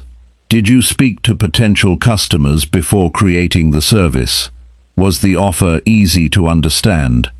Did you contact enough people? Was the price reasonable? Did you explain the result clearly? Did you make buying simple? Each question leads toward a practical adjustment. This approach also changes how you view embarrassment. People often hide mistakes because they are afraid of looking incompetent. They delete evidence. They avoid discussing what happened. They pretend everything was fine. That protects their image for a short time, but removes valuable information. Keep records of important mistakes. Write down what you did, why you did it, and what happened. You will create a personal record of lessons that can prevent future errors. There is an important difference between a mistake and a lack of knowledge. Sometimes you make a poor decision because you did not know enough. In that case, criticism alone will not solve the problem. You need education. Read the relevant material. Speak with someone experienced. Practice the missing skill. Study examples of successful work. Then return to the task with better information. This is why a mature response to failure often begins with learning rather than self-criticism. You should also examine assumptions. Many mistakes begin before the action itself. You assume someone will respond. You assume the customer wants a certain feature. You assume the exam will focus on specific topics. You assume a friend understands your expectations. You assume a project will take 2 weeks. These assumptions influence your decisions, even though you may never write them down. Before important work, list your major assumptions, then ask which ones can be tested. Testing assumptions early can save enormous amounts of time. A person planning a product can speak with potential users before spending months building it. A student can review previous exam questions before deciding what to study. Someone applying for jobs can research the actual requirements instead of guessing what employers want. A person trying to improve communication can ask someone trusted how their message was received. Small tests can prevent large mistakes. Another useful habit is to distinguish a single mistake from a repeated pattern. Forgetting one appointment is an event. Frequently arriving late is a pattern. Making one poor purchase is an event. Spending beyond your income every month is a pattern. Losing focus during one work session is an event. Checking your phone every few minutes during most work sessions is a pattern. Patterns require systems rather than promises. You may need reminders, automatic payments, a different workspace, or a new schedule. Do not use self-criticism as a substitute for correction. Saying, "I am stupid," does not teach you how to make a better decision. Saying, "I always ruin everything," does not identify the behavior that needs changing. Replace personal attacks with specific observations. I did not check the details. I underestimated the time. I avoided asking for help. I spent money without reviewing the budget. These statements may feel less dramatic, but they are far more useful. Your language affects your ability to solve problems. Vague language creates vague action. Precise language creates possible action. Instead of saying "my business failed," describe the result. The product received 30 visits and 2 purchases. Instead of saying "I am bad at studying," say "I studied for 4 hours but remembered very little because I only reread the material." The second statement gives you a clear problem to solve. You might switch to practice questions or active recall. Mistakes also teach you about your own behavior under pressure. Some people rush. Some avoid difficult conversations. Some spend money when stressed. Some become defensive when criticized. Some stop working after one disappointing result. Notice your personal pattern. The event matters, but your response pattern may matter even more. Once you understand how you behave under pressure, you can prepare for it. You can create rules before the next difficult situation arrives. For example, someone who makes poor financial decisions after receiving unexpected income can create an automatic savings rule. Someone who becomes defensive during criticism can wait 10 minutes before responding. Someone who procrastinates on complex tasks can break them into smaller actions. Someone who forgets important deadlines can use calendar reminders. The goal is not to rely on willpower alone. Use simple systems that reduce the chance of repeating known mistakes. There is also value in studying other people's mistakes. You do not need to personally experience every failure to learn from it. Read case studies. Listen carefully to experienced workers. Study failed projects. Look at product reviews. Examine business closures. Learn why certain habits create problems. Ask what decisions were made before the failure. This can save you time because you gain information without paying the full cost yourself. However, be careful with hindsight. After something goes wrong, the correct answer often looks obvious. It was not always obvious before the event. Do not judge your past self as though you had today's information at the time. Examine what you knew then. Ask whether the decision was reasonable based on the evidence available. Then identify what new information you have now. This allows you to learn without becoming trapped in unnecessary regret. A strong mistake review should end with one concrete change, not 10 promises, not a long emotional statement. One change that directly addresses the problem. If you miss deadlines, set an earlier internal deadline. If you misunderstood a customer's needs, conduct more interviews before building. If you overspent, create spending limits. If you failed to prepare for an interview, schedule practice sessions. A correction becomes useful when it changes what you actually do. You can create a weekly learning session for this purpose. Choose one mistake from the week. Describe it without exaggeration. Identify the decision behind it. Find the information you lacked. Decide what you will do differently. Then write one sentence describing the lesson. Keep these notes in one place. After several months, review them.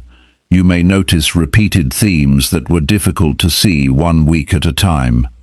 Complaining becomes less attractive when you have a habit of extracting lessons. You begin to see difficult situations differently. A lost opportunity may reveal a skill you need. A poor result may expose weak preparation. A disagreement may show that your communication was unclear. A financial problem may reveal that your spending system was unrealistic. You are not pretending that bad events are good. You are making sure the event produces useful information. There will still be situations where you were treated unfairly. Do not deny that possibility. You can recognize unfair behavior and still examine your own next move. You can report a problem, set a boundary, leave a harmful situation. Seek professional help. Change your strategy. Responsibility does not mean accepting blame for everything. It means refusing to give away your ability to respond. The strongest lesson is that mistakes should change your behavior. If nothing changes, the lesson has not been completed. You may understand the problem intellectually, but still repeat it in practice. Real learning becomes visible through different behavior. You prepare earlier, you check the details, you ask better questions, you pause before reacting, you measure the result, you use the information next time. Today, choose one recent mistake that still bothers you. Write down what you expected, what happened, where the difference began, and what part you could influence. Identify one piece of knowledge you were missing, then make one adjustment that prevents the same error from happening in the same way. You do not need to spend the evening attacking yourself. Study the event carefully, take the lesson seriously, and use it in your next decision. A useful next step is to keep a small mistake journal and review one entry every Sunday. Chapter 8. Protect your time from unhelpful people.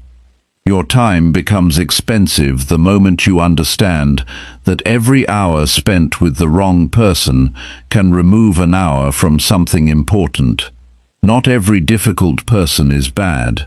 Not every person who disagrees with you is harmful. The real issue is repeated behavior that leaves you distracted, drained, delayed, or pulled away from responsibilities that matter. Learning to protect your time is not about becoming cold. It is about becoming selective with your attention.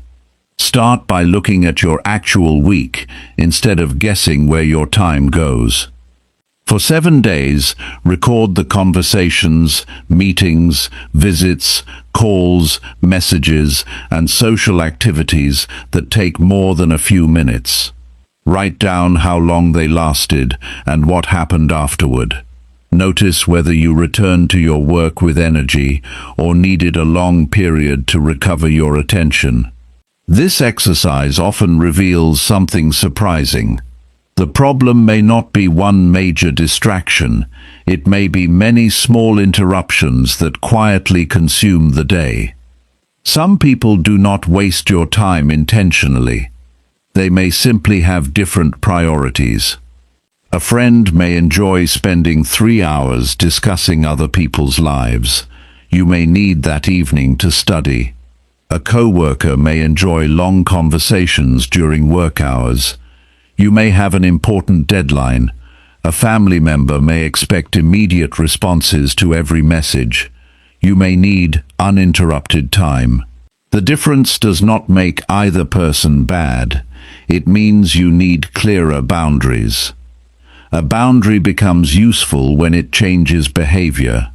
Saying that you value your time means very little if everyone can interrupt you at any moment.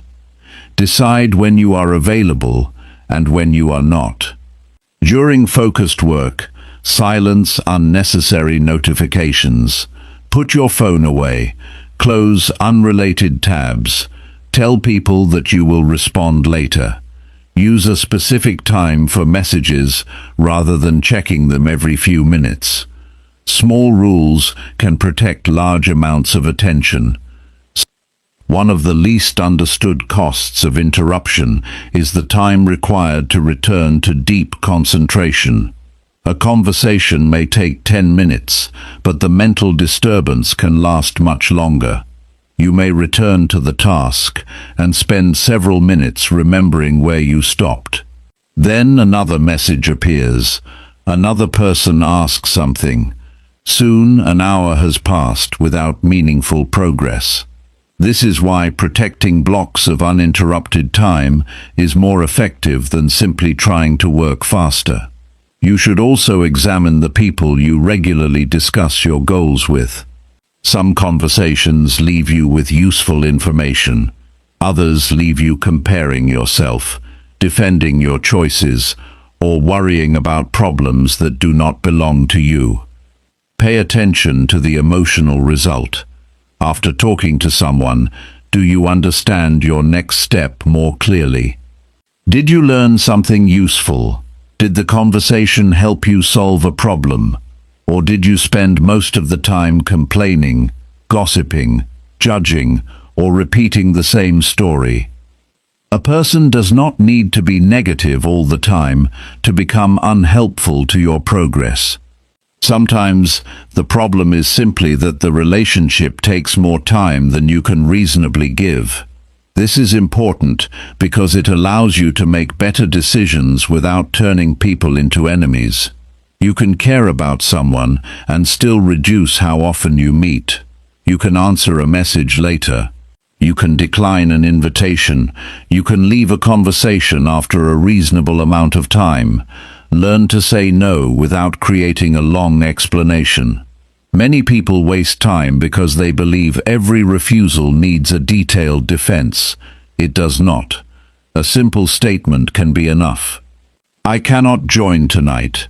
I have work to finish. I am not available this weekend. I need to focus on something important.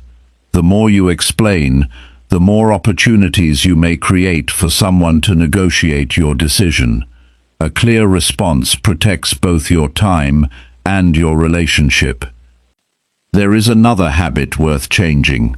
Stop answering every message immediately. Instant responses train other people to expect instant access to you. You may begin checking your phone during meals, study sessions, meetings, and conversations. Your attention becomes divided throughout the day. Choose specific periods for communication. You can still respond quickly to genuine emergencies, but ordinary messages do not require constant availability. Your closest relationships deserve special attention.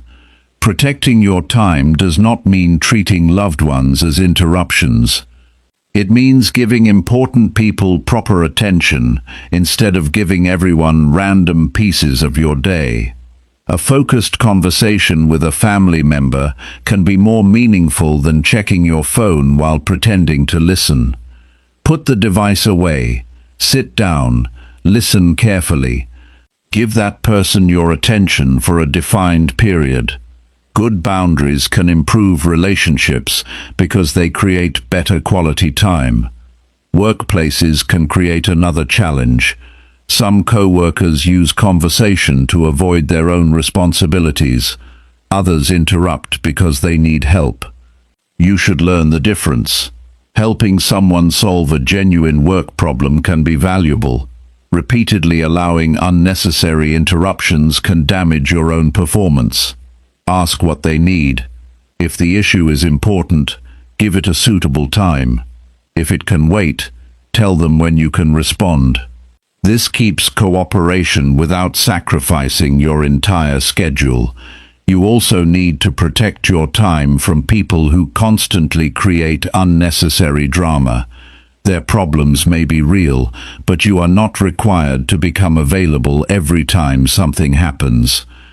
Listening to a friend during a difficult moment can be part of a healthy relationship. Becoming their permanent source of emotional management is different. You can care while still encouraging them to handle responsibilities themselves or seek appropriate professional support when necessary. Be careful with gossip as well. Gossip feels like social connection because it gives people something to discuss, but it often produces no useful result. One conversation can turn into another and another. You learn information that does not improve your life, while losing time that could have been used for something important. You do not need to lecture people about gossip. Simply change the subject or leave the conversation. Your own habits may be responsible for more lost time than other people. This is worth admitting because it gives you greater control. You may blame friends for distracting you while you are the one checking your phone every 5 minutes. You may blame coworkers while you spend long periods browsing unrelated websites. You may blame social invitations while accepting every invitation. Protecting your time begins with personal honesty. Look at your own choices before placing all responsibility on others. Create a daily priority list with only a few important tasks. Put the hardest task at a time when interruptions are least likely. Tell the people around you that you need focused time. Then make the environment match the decision. Silence notifications. Prepare the materials. Keep water nearby. Close unnecessary applications. Put the phone out of reach.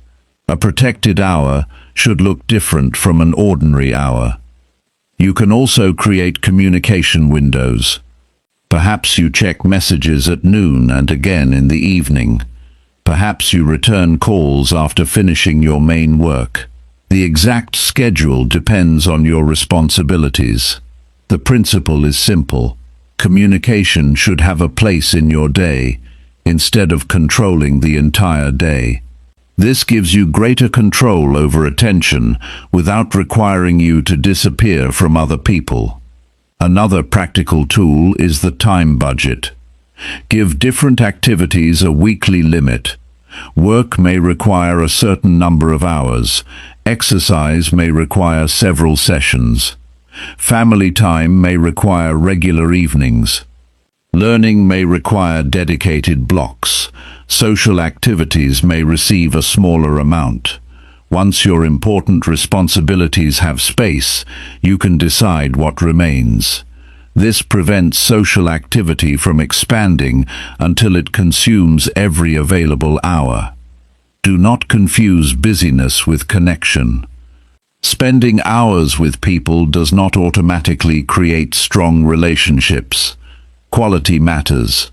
A short conversation where both people are present can be more valuable than an entire afternoon spent together while everyone is distracted. This idea can help you reduce unnecessary social time without becoming socially isolated. Choose fewer activities and participate more fully in them. You may discover that certain relationships become uncomfortable after you establish boundaries.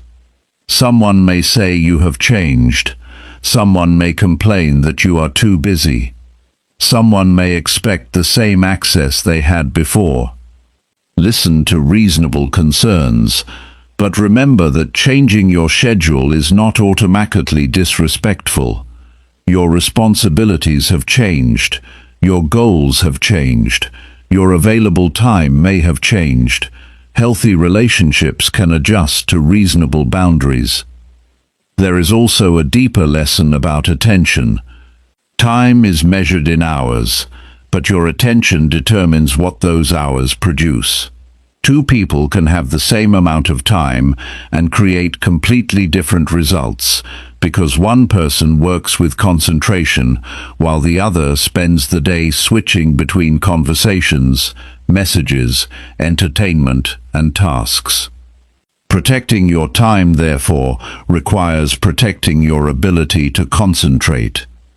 Tonight, look at tomorrow's schedule and choose one block that must remain uninterrupted. Decide what you will accomplish during that period. Inform anyone who needs to know that you will be unavailable. Remove the phone from your workspace. Begin at the scheduled time. Do not wait for the perfect mood. Complete the block and record what you achieved.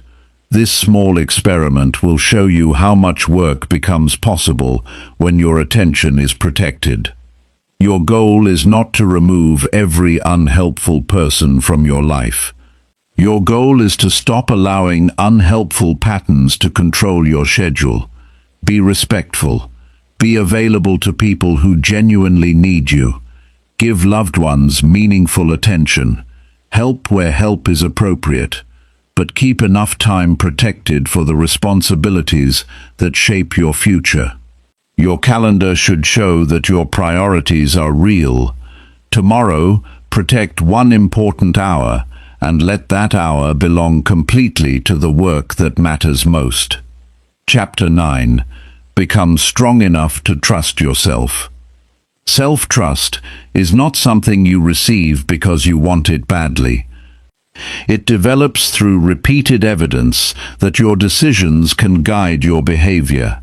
A person who trusts themselves does not believe every decision will be correct. They know they can examine a problem, make a reasonable choice, accept the result, and correct the mistake. That is a much stronger form of confidence because it does not require perfect certainty. Many people say they do not trust themselves because they have made poor choices in the past. But past mistakes do not have to become permanent proof that you are unreliable. They can become information about how you need to make decisions differently. Perhaps you acted too quickly. Perhaps you ignored important facts. Perhaps you followed pressure from other people. Perhaps you avoided an uncomfortable truth. The useful response is not to hate the old decision. It is to understand the process that created it. Start by examining your decision history. Choose 5 important decisions from the past year. Write down what you chose, what information you had, what you expected, and what actually happened. Then look for patterns. Did you make decisions while angry? Did you delay difficult choices? Did you choose what made other people happy? Did you ignore financial details? Did you act without enough information? This exercise can reveal the real reason your confidence in yourself may be weak. Self-trust grows through accurate self-knowledge. You need to know your strengths, but you also need to know where you are unreliable. A person who knows they often procrastinate can build earlier deadlines. Someone who becomes emotional during conflict can wait before responding. Someone who spends impulsively can create automatic savings. Someone who changes goals too often can commit to a fixed review period. Knowing your weaknesses does not make you weaker. It allows you to design around them. There is another important part of trusting yourself. Keep small promises before expecting yourself to handle large ones. Choose a commitment that is realistic and measurable. You might decide to read 10 pages each evening. You might choose to walk for 20 minutes every morning. You might decide to complete one important task before entertainment. Then do it consistently. Each completed promise becomes evidence. You begin to see yourself as someone whose decisions have consequences in real life. Do not make promises that depend on perfect conditions. Saying you will study for 4 hours every day may sound impressive, but it can be difficult to maintain alongside work and family responsibilities. A smaller commitment that you actually keep can build more self-trust than an ambitious plan that collapses after 3 days. The goal is not to impress yourself with the size of the promise. The goal is to create reliable behavior. Your internal voice also matters. Pay attention to how you speak to yourself after a mistake. A harsh internal voice may say that you cannot be trusted because you failed again. A useful internal voice asks what happened and what needs to change. This does not mean giving yourself excuses. It means using language that leads toward correction. A person who constantly attacks themselves may feel intense emotion but learn very little. A person who studies their behavior can make a specific improvement. You should also stop asking for opinions on every small decision. Advice has value when another person has knowledge or experience that you lack. But asking everyone about every choice can weaken your ability to judge situations yourself. You may start collecting opinions instead of making decisions. Choose carefully who you consult. Ask people who understand the subject. Listen to their reasoning. Then make your own choice and accept responsibility for it. There is a useful rule for everyday decisions.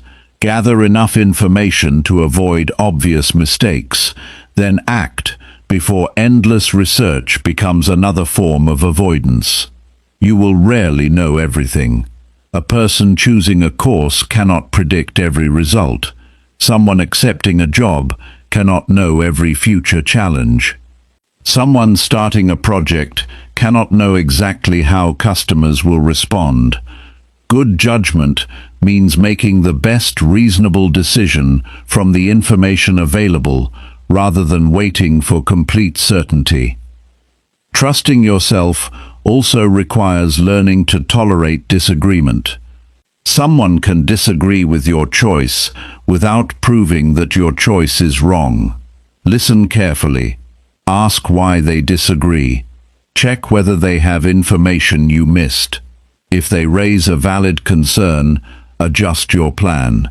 If their argument has no useful evidence, you can continue without becoming angry.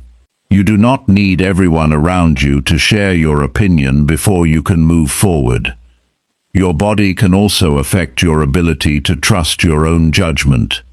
Poor sleep, constant stress, hunger, and exhaustion can make ordinary decisions feel much harder. This is not an excuse for poor behavior.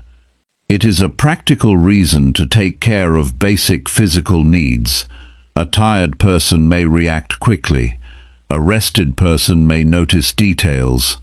Protecting sleep, food, movement, and quiet time can improve the quality of your decisions.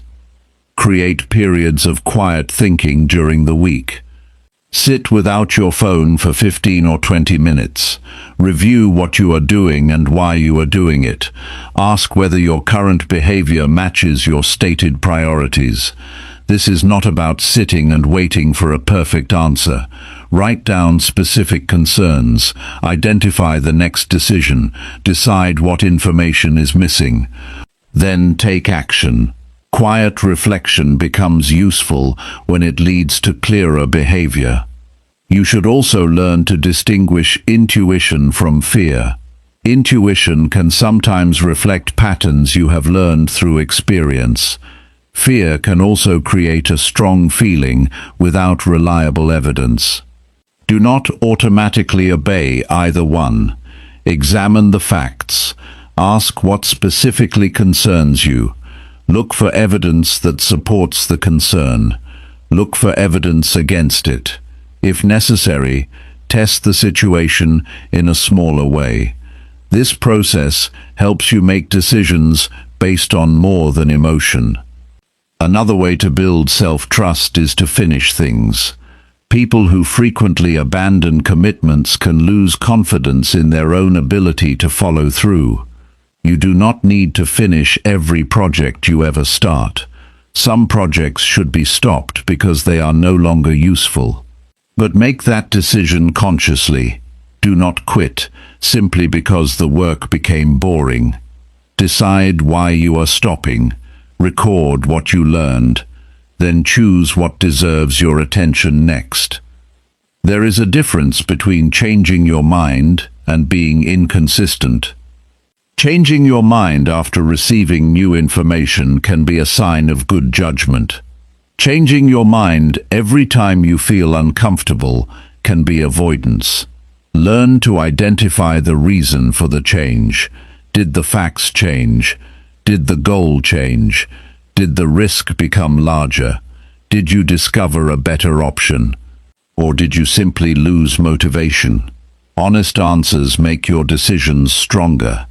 Financial decisions are an excellent place to practice self-trust. Set a spending limit before shopping. Wait 24 hours before buying something expensive. Track recurring expenses. Review your bank statements regularly. Keep a savings target. These actions create evidence that you can control behavior even when temptation appears. Financial self-trust does not come from earning a large amount of money. It begins with knowing where your money goes and making decisions deliberately. The same applies to your use of technology. Decide when you will check social media instead of allowing notifications to decide for you. Remove applications that repeatedly consume time you need for important work. Keep your phone away during focused tasks. At the end of the day, check your usage. The point is not to become perfect with technology. It is to prove to yourself that you can choose your attention instead of automatically following every notification. Your relationships can provide another test. Say what you mean clearly. Do not promise what you cannot provide. Do not agree simply because you are afraid of disappointing someone. Keep private commitments. Admit when you are wrong. Apologize without adding excuses. These behaviors create respect for yourself because you know your words have substance. Trust becomes stronger when your actions and statements consistently match. There will be times when you make a decision and regret it. Do not expect self-trust to mean never experiencing regret. Mature confidence includes the ability to say that I made the best choice I could with the information I had, and I will learn from what happened. Sometimes you will discover that the choice was poor. Accept it. Correct what can be corrected. Do not spend months trying to become the person who would have known everything beforehand. Your past should be used as evidence, not as a prison. Look at what you have already survived, learned, repaired, and improved. Notice where you became more responsible. Notice which habits you changed. Notice the skills you developed through repetition. This is not about creating a flattering story. It is about recognizing actual evidence of growth. You are allowed to use your own history as proof that change is possible. Build a personal standard for decisions. Before important choices, ask 5 things. What do I know? What do I not know? What could go wrong? What can I do to reduce that risk? What is the next reasonable step? Write the answers when the decision matters. This process slows down emotional reactions and improves clarity. Over time, you may find that you need less outside reassurance because you have a method you trust.